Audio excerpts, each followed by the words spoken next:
안녕하세요 여러분. 오늘의 흥미로운 기사 내용은 비만 치료제의 다음 물결, 그리고 크라우드 스트라이크의 큰 미스터리에 관한 것입니다. 우선 좋아요 버튼을 누르고 채널 구독 및 알림 설정 또 잊지 마세요. 여러분의 관심과 지지가 저희에게 큰 힘이 됩니다.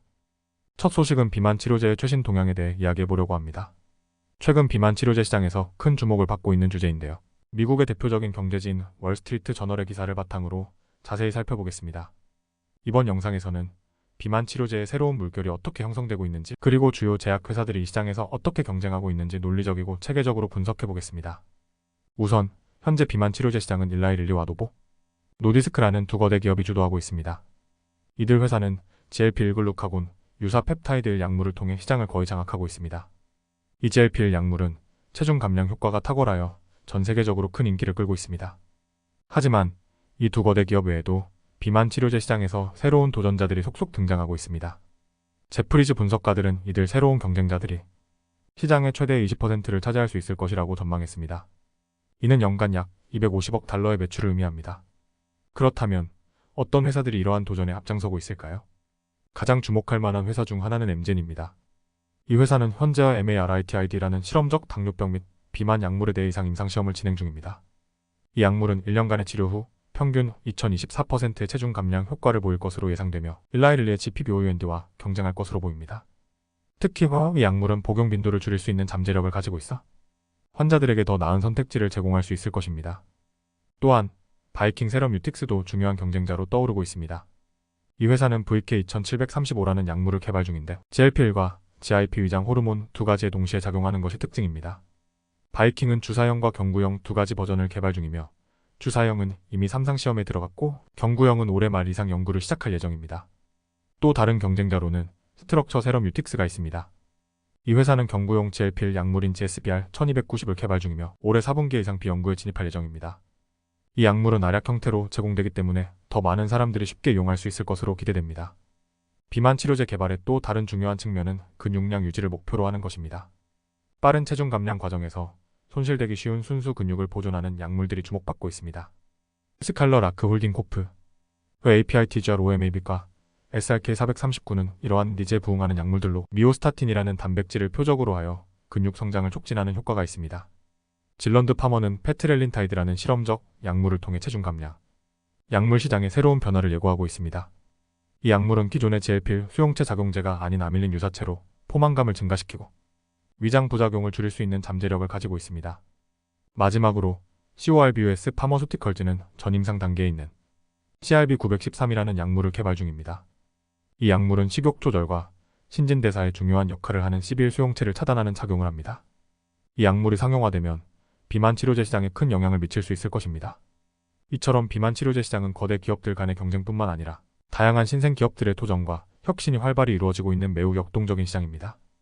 앞으로 이 시장이 어떻게 변화할지, 그리고 어떤 회사들이 새로운 강자로 떠오를지 매우 기대됩니다. 두 번째 소식은 사이버 보안 업계에서 뜨거운 이슈로 떠오른 크라우드 스트라이크에 대해 이야기해보려고 합니다.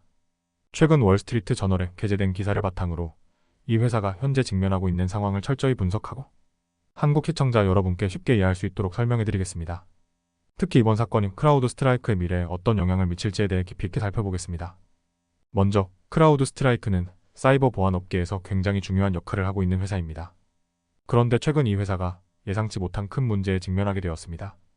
지난달 크라우드 스트라이크의 소프트웨어 업데이트가 전 세계적으로 심각한 마비 사태를 일으켰는데요. 이로 인해 항공여행, 은행, 병원 등 다양한 분야에서 큰 혼란이 발생했습니다. 다행히도 크라우드 스트라이크는 신속하게 대응하여 문제를 해결했고 이 과정에서 경쟁사들로부터도 높은 평가를 받았습니다. 하지만 이 사건이 크라우드 스트라이크의 사업에 얼마나 심각한 영향을 미쳤는지는 아직 명확하지 않습니다. 이 사건은 특히 회계분기의 마지막 2주 동안 발생했는데 이 시기는 보통 클라우드 소프트웨어 회사들이 주요 계약을 체결하는 중요한 시기입니다. 그럼에도 불구하고 크라우드 스트라이크는 예상을 크게 수정하거나 특별한 사전 공지를 하지 않았습니다. 이는 투자자들 사이에서 많은 의문을 불러일으키고 있습니다. 예를 들어 크라우드 스트라이크는 이번 분기 매출을 약 9억 5천만 달러에서 9억 6천만 달러로 예상하고 있습니다. 이는 작년 같은 기간 대비 31% 성장한 수치인데요. 이 목표를 달성할 수 있을지 여부가 큰 관심사입니다. 특히 많은 투자자들이 이 사건이 회사의 연간 반복 수익의 ARR이나 자녀, 성과 의무 RPO 같은 주요 지표에 어떤 영향을 미칠지 주목하고 있습니다. 현재 시장에서는 이 사건이 크라우드 스트라이크의 단기적인 문제로 그칠 것인지 아니면 장기적으로 영향을 미칠 것인지에 대해 다양한 의견이 나오고 있습니다. 예를 들어 일부 분석가들은 크라우드 스트라이크가 엔드포인트 보안과 같은 주요 시장에서 여전히 강력한 입지를 유지하고 있기 때문에 이 사건의 영향이 일시적일 것이라고 보고 있습니다. 그러나 다른 분석가들은 이번 사건이 단순한 기술적 문제를 넘어 크라우드 스트라이크의 평판에 부정적인 영향을 미칠 수 있다고 경고하고 있습니다. 특히 주목할 만한 점은 크라우드 스트라이크의 주가가 사건 이후 크게 하락했다가 일부 회복했음에도 불구하고 여전히 투자자들 사이에서 불안감이 남아있다는 것입니다. 이 회사의 주가는 사이버 보안 업계에서 가장 높은 평가를 받고 있지만 이번 사건이 그 평가에 어떤 영향을 미칠지는 좀 더 지켜봐야 할 것 같습니다. 결론적으로 이번 사건은 크라우드 스트라이크에게 큰 도전이 될 수 있습니다. 회사의 단기 실적에는 큰 타격이 없을지 모르지만 장기적인 평판과 신뢰성에는 영향을 미칠 수 있습니다. 앞으로의 실적 발표와 시장의 반응을 통해 더 명확한 판단이 가능할 것입니다. 오늘 영상에서는 크라우드 스트라이크의 최근 사건과 그로 인한 파장을 중심으로 이야기해봤습니다. 사이버 보안에 관심 있는 분들께 유익한 정보가 되었길 바랍니다. 오늘은 여기까지입니다. 다음 영상에서 더 유익하고 흥미로운 내용으로 찾아뵙겠습니다. 이 영상은 투자 의견이 아닙니다. 매우 감사합니다.